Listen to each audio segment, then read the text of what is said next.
आप शंकर भगवान को अगर 108 बेलपत्र चढ़ा रहे हैं, चावल चढ़ा रहे हैं, पुष्प चढ़ा रहे हैं, शिव को आप एक ही बेलपत्र पर चंदन की बेलपत्री की जो डंडी आप पीछे से डूट तोड़ देते हो, उसी डूट को चंदन में भिगोकर 108 बार पंचाक्षर मंत्र नमः शिवाय या षडाक्षर मंत्र ओम नमः शिवाय या श्री शिवाय नमस्तुभ्यं बोलकर उसकी एक 108 बिंदी भी आप अगर बेलपत्री पर लगाकर अपनी कामना कर बाबा से दिल की बात कहकर आप अशोक सुंदरी वाली जगह पर छुआकर कटी वाले भाग को छुआकर शिव के शिवलिंग पर समर्पित करते हो, दुख कितना भी बड़ा हो मेरा शंकर काट ही देता है, काट ही देता है।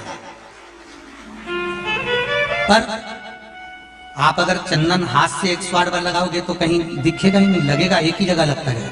पर जो डंडी का डूट आपने पीछे से तोड़ा हुआ है बेलपत्र चढ़ाने से पहले, उसको भिंगो कर उससे आप 108 बार अपने हृदय की बात शिव को दिल से, वो कहते हैं ना जैसे पहले के लोग पत्र लिखते थे तो बड़े दिल से लिखते थे, काकी जी मन थारी याद आ गई।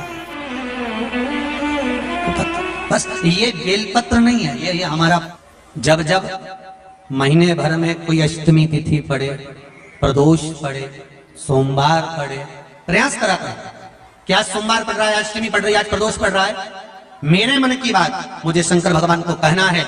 शिवरात्रि पड़ रही है महीने भर में, हर महीने आती है, कभी आपके मन में आ जाए कि मैं नियम लेती हूँ कि प्रत्येक शिवरात्रि पर मैं चंदन का जल शिव को समर्पित करूंगी, मैं लाल चंदन का जल, मैं पीला चंदन का जल शिव को समर्पित करूंगा। मैं प्रदोष को, मैं भले व्रत नहीं करती, मैं भले प्रदोष का व्रत नहीं करती, पर मेरा मन है 108 चावल के दाने मैं अशोक सुंदरी वाली जगह पर शिव को समर्पित करूं। आप नियम बनाओ, क्या होता है, क्या होता है जब हम जैसे 108 मनके की माला से जप करते, ठीक है, और फिर उसका आधा कर दो 54 मनके की माला, फिर 27 मनके की माला। जब हम मनकों की माला से किसी जप को कर रहे होते हैं, किसी जप को जप रहे होते हैं, जितना फल हमें मंत्र माला जपने से प्राप्त होता है, उतना ही शंकर भगवान के सम्मुख में बैठकर एक एक बेलपत्र जब हम समर्पित करते हैं शंकर का नाम लेकर, उस फल की गणना दुनिया का कोई जीव नहीं कर सकता। उस बेलपत्र को समर्पित करने की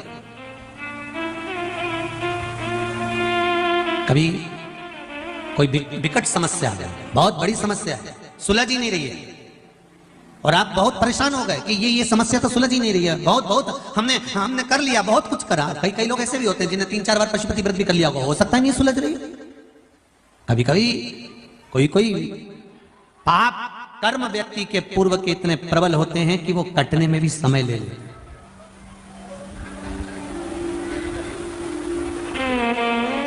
पर शंका मत करना कि मैंने तो भगवान शंकर की आराधना करी और मेरा ये काम नहीं हुआ था, शंका मत करना, क्या शंका करना, और करो तो करो, वैसे भी शंका उसी पर होती है जिसकी कीमत होती है। सही है कि गलत है? सोना और लोहा वो भी धातु है, वो भी धातु है। कभी तुमने लोहार की दुकान पर जाकर पूछा असली है?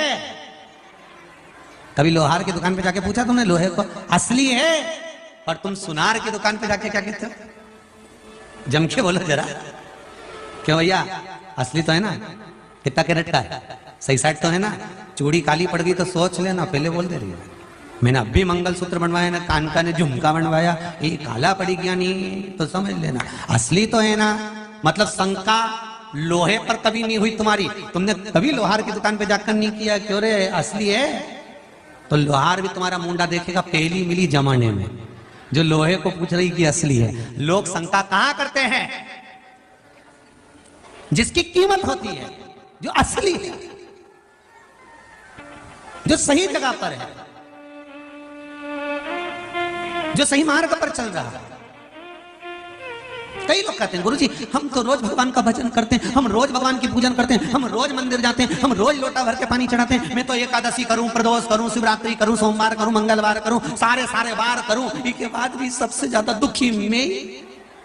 समझ लेना सोना है, थोड़ा तो लोहा और सोने में दोनों में अंतर है।